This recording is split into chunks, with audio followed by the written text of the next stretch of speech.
Our day began high over the Libyan capital Tripoli in a helicopter ride organized to prove that the city is calm and remains under Gaddafi's control.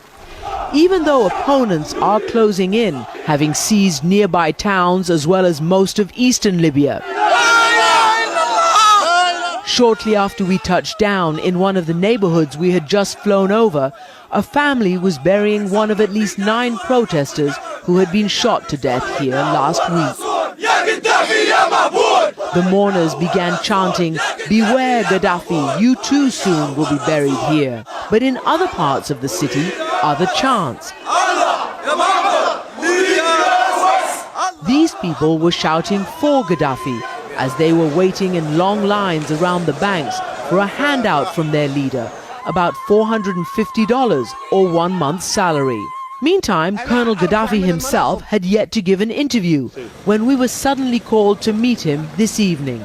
He drove up to this restaurant on the Mediterranean coast wearing his trademark flowing robes and gold-rimmed aviator sunglasses, looking every inch the larger-than-life character that he has carefully honed over 41 years in power. How are you? It's good to meet you. I'm Christiana Manpour, ABC. More than anything, his people wanted us to see that Gaddafi is not hiding and has not fled, but remains here in Tripoli, perhaps his last stronghold. He showed no signs of a siege mentality. That's perhaps because he remains utterly unconvinced that there is an uprising against him. No demonstration at all in the streets. No one against us. Against me for what? Because I am not president. But then... They love me, all my people with me. They love me all. But if they do love you... They will die to protect me, my people. If you say they do love you, then why are they capturing Benghazi and they say they're against you there? Why are they in Zawiya? It is a guide. It is guide, not my people. It is guide. Guide, yes. Colonel Gaddafi, the President of the United States, the leaders of Britain and other leaders are calling on you to step down, to leave Libya, to leave your position of power. Will you do that?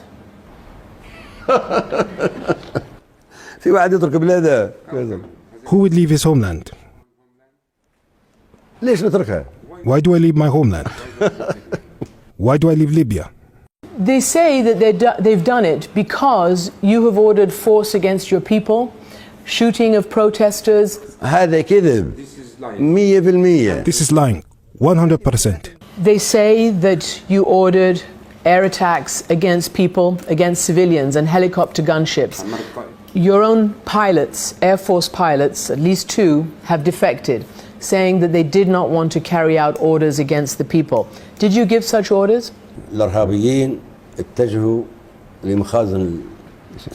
The terrorists were directed to the ammunition stores to take the weapons and distribute it amongst themselves.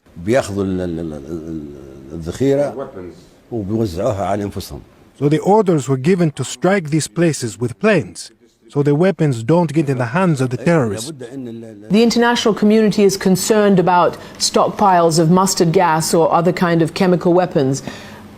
Would you ever use those?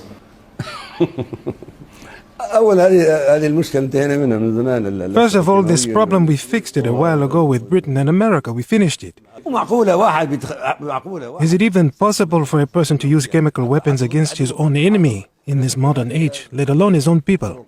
Along with 2 British journalists, I asked him whether he had ordered the Lockerbie bombing, which killed more than 200 Americans more than 2 decades ago, as his former justice minister is now claiming.